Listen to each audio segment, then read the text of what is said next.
Numéro d'action 360 58, identifiant client C90 411, inspection par caméra depuis l'évacuation de la douche au premier étage. Donc ici, en faisant le test d'évacuation, tout s'évacue correctement. Début de l'inspection. Donc dès que nous rentrons au niveau du rampant, nous pouvons voir que nous avons une stagnation d'eau.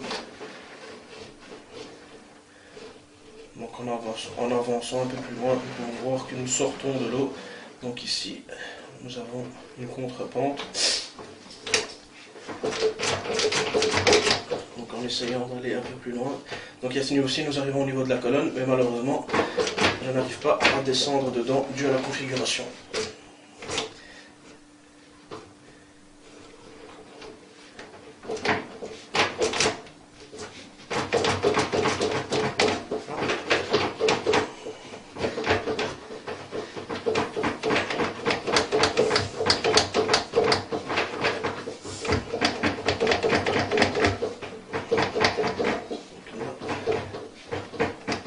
J'ai réussi à aller un peu plus loin.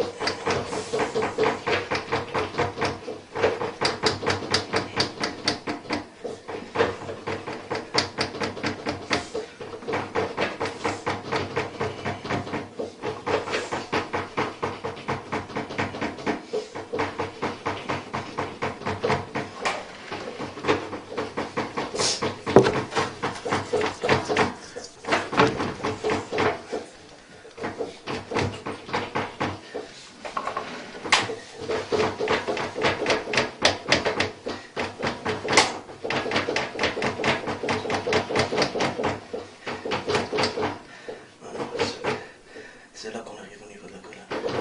Donc nous n'étions pas encore au niveau de la colonne. Donc c'est à cet endroit-ci que nous arrivons au niveau de la colonne. Ça passe. Mais je n'aurai quand même pas un visuel sur la colonne depuis ici. Retour de l'inspection. Nous pouvons voir que le rampant est bien vide.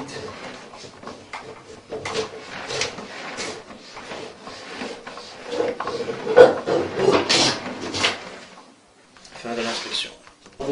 Inspection par caméra.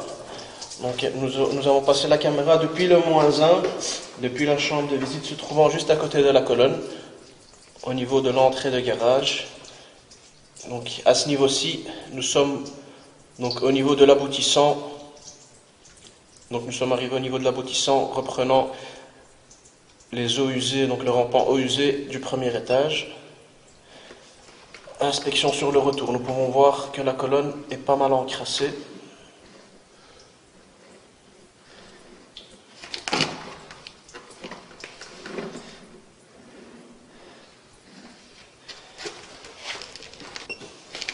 Quand on cure, il ne faut pas trop gratter non plus, parce que sinon on crée des fuites. Ouais.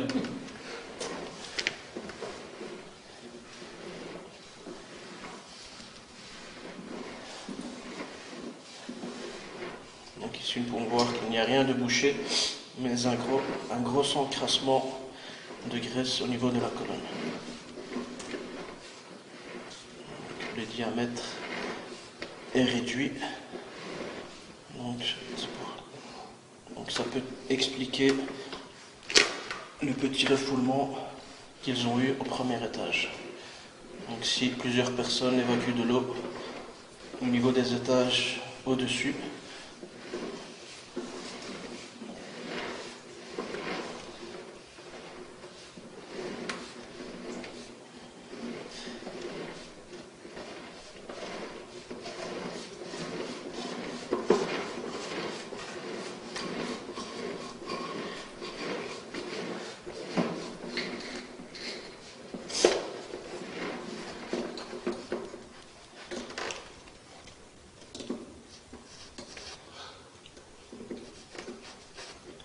à ce niveau-ci, nous sommes au niveau de l'entrée de garage. Et juste à côté de la colonne, reprenant les eaux usées, nous avons la chambre de visite. Fin de l'inspection.